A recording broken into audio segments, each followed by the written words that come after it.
Hey Narwhals, I'm your host Luke Narwhal, and today we'll be reading Does Anyone Else Take Notes by Observing the Habits of Thin People? Also, before we start, I checked the stats today and only about 10% of our viewers who watch are currently subscribed. So here's a short motivational message to encourage you to subscribe. Do it! Don't let your dreams be dreams. Yesterday, you said tomorrow. So just do it! Make your dreams come true! What are you waiting for? Just do it! Yes, you can! Just do it! I work in an office with people who have managed to stay thin through years of sitting at a desk. I couldn't even get thin at a job where I walked all day because my eating habits were so bad. Something I noticed about the thin people in my office are that they really only eat what they feel like they need to. A girl a few desks over from me had a package of cinnamon sugar pecans one day. She ate a few, then closed them, and sat them back on her desk until the next day. Before I started my lifestyle change, I would have devoured the entire package of those things if I had some. I was getting coffee one morning and someone brought a couple boxes of donuts. As I'm getting my coffee, I see a thin guy, walk past the donuts without even taking a look, almost as if he knew he didn't actually need to eat that donut if he wasn't hungry for one. When eating out with my friends, my thinner friends will only eat until they are full. They won't eat an entire meal plus appetizers. These are all things I took note of when I decided to change my eating habits, and it has helped a ton. Just curious if anybody else has also done this. I was on a flight yesterday, and as we arrived at the gate, the woman in the seat next to me grabbed a small bag of M&Ms out of her purse, took out about 6 of them, rolled the bag back up, and put it back in her purse. I would have eaten the entire thing in 2 minutes if they were my M&Ms. Edit, I'm convinced she was a witch because no human being could do that. I would have eaten her M&Ms when she got up to use the toilet.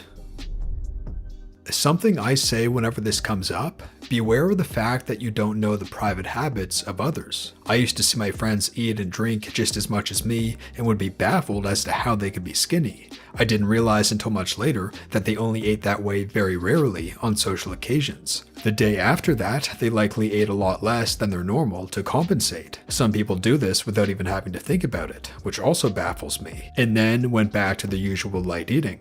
This is what I wasn't doing. I would eat a lot socially as well as privately.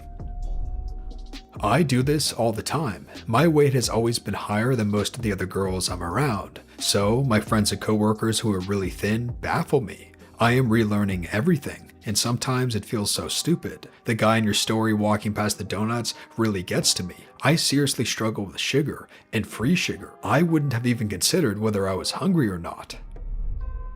I've started doing this as well. My sister-in-law and mother-in-law are very thin and always have been. One time at Olive Garden, my mother-in-law broke off the ends of her breadstick and ate the middle. I asked why, and she said, "Why bother wasting calories on the not as delicious crunchy end pieces? LOL, I just shove the whole damn breadstick down when I eat." Now I think if the crust or parts of something isn't that tasty, I just won't eat it. They also eat very slowly, which is something that's really helped me. They also split a meal at every restaurant we go to. I used to think it was stupid and annoying, but restaurant portions are huge and high calorie anyway. Might as well split it, plus it's cheaper. Yup, I have a very thin female coworker. I don't think her weight loss has fluctuated more than 5 pounds in her adult life, and if that ever happened, it was probably due to constipation. So yes, I took notes. She eats the same thing for lunch every day. Every friggin' day. And it's super boring too. Like a bag of plain lettuce is one of the components. I asked her about it. She said that it's cheap and easy and she really doesn't care at all about food and literally never thinks about it. She said that dinner is her big meal, but also not too exciting. If she goes out to eat ever, then that's like it for the day because she won't even think to eat again unless her stomach grumbles. So I don't think I can just stop thinking about food. But I can mimic that through intermittent fasting and I can be boring and eat the same damn lunch every day. So far, it works. Weight is falling off. Yep, the girl I share an office with has had a lint gold bunny on her desk for 2 weeks. Every day she has another little piece and then wraps it back up. I could easily devour an entire one before lunch and not even think about it. I used to always envy naturally thin people.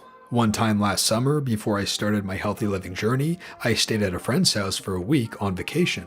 This is a girl that DIYs kombucha and grows her own vegetables. I always thought she was just thin, fit, healthy, active because genetics, but on her fridge was a pretty floral poster that read, "Remember mindful, intuitive eating," or something like that. I was shocked because why does she need to remember to eat intuitively? Would she actually reach for something unhealthy if she didn't have that poster? And would she keep eating the unhealthy food? That can't be. So anyways, just remember that the naturally thin people aren't superhumans with special eating powers. And maybe they're also telling themselves, don't look at the donuts, don't look at the donuts, just keep walking, don't look at the donuts, you have carrots in the fridge.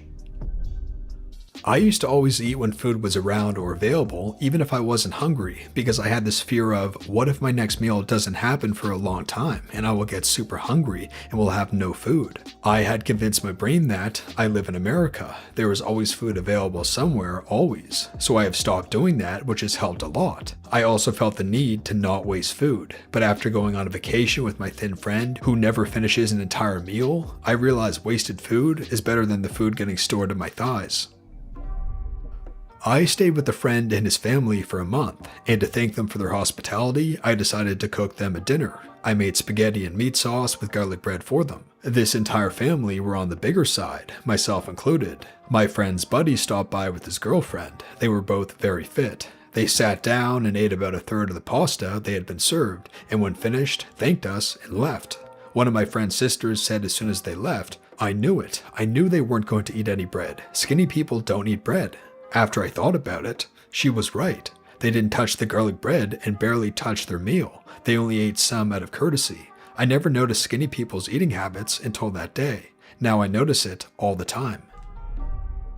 I think one of the biggest things I've been working on over the past year is patience with my food. I used to be in awe of people who could manage to only eat half of their lunch or snack and save the rest for another day. I always felt this intense anxiety to eat all of my takeout or finish off a snack, as if someone might come along and steal it away from me. I used to eat a whole block of cheese in probably 2 days. Now I can make the same amount last 2 weeks. I still have candy canes left over from Christmas. Tracking my calories definitely helps because I have a reason to stretch my food out so I don't go over, and now I'm able to enjoy my treats for an extended period of time. I work with a fantastic woman who is always going out for dinner and drinks with friends after work, and yet she's remarkably skinny. Her secret? She has the exact same thing for lunch every single solitary day. Turkey sandwich and an apple, no matter how stressed or busy or whatever other people are eating at the office. Her lunch is a turkey sandwich and an apple. It's taking something that was a variable, maybe 300 calories some days and 1300 other days, and instead of needing to adjust her plans around that, she turned it into a constant. I've been doing the same thing lately to some success. Now I still feel the need for some variability in my life, so instead of turkey, some days it's ham. And if I don't want an apple that day, it can be a banana, pear, or orange. But for me, it's still a very narrow framework. 1 sandwich and 1 piece of fruit. The guesswork is gone, and it's helping control some of my natural inclination to just run to Taco Bell and eat something awful. I work retail, and I notice what people put in their carts. For thinner people, it's what you'd think. Vegetables, skinless chicken breasts, fruits, eggs. For heavy people, cereal, frozen meals, candy, and diet soda. The one weird thing I noticed, thin people buy the regular soda, and heavier people buy diet soda. One thing I have learned about eating is that people who have their weight under control only eat as a means of sustenance. I eat for a variety of reasons outside of that. I eat to celebrate. I eat because it's Friday. I eat because it reminds me of this one time I ate this particular food item. I eat because appetizers are half off on Wednesdays, etc. I have an emotional connection to food, which is higher than the average person. Thin people don't eat completely different foods from most of us. They just have less reasons to eat it, which is related to portion control. Even now, I struggle with it. I ate half a donut because it was just there for free at work, but I realize that this habit takes a while to get rid of, so I practice mitigation and ease my way into it. And that brings us to the featured narwhals of the day. If you'd like to be a featured narwhal, just head on over to our subreddit, r/loseitnarwhals. Link is in the description below.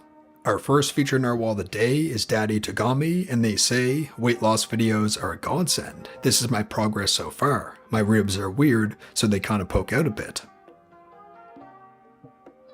And our last featured narwhal of the day is Anonymous 2, and they say, hey guys, I just wanted to share my journey. Sorry that before pictures are bad, I was super self-conscious and I never took photos, so these are the only ones that exist of me at 252 pounds. I now weigh 207, that's 45 pounds down. I love watching Luke's videos, they make me feel less alone in this. Thank you so much for sharing, narwhals. If you're still watching, you're one of the few narwhals who made it to the end of this video. Be sure to subscribe and ring the bell for more weight loss videos that help you stay on track, and sign up to become a VIP narwhal at lukenarwhal.com for our merch giveaway coming soon. Thanks for watching, narwhals, and I'll see you in the next one.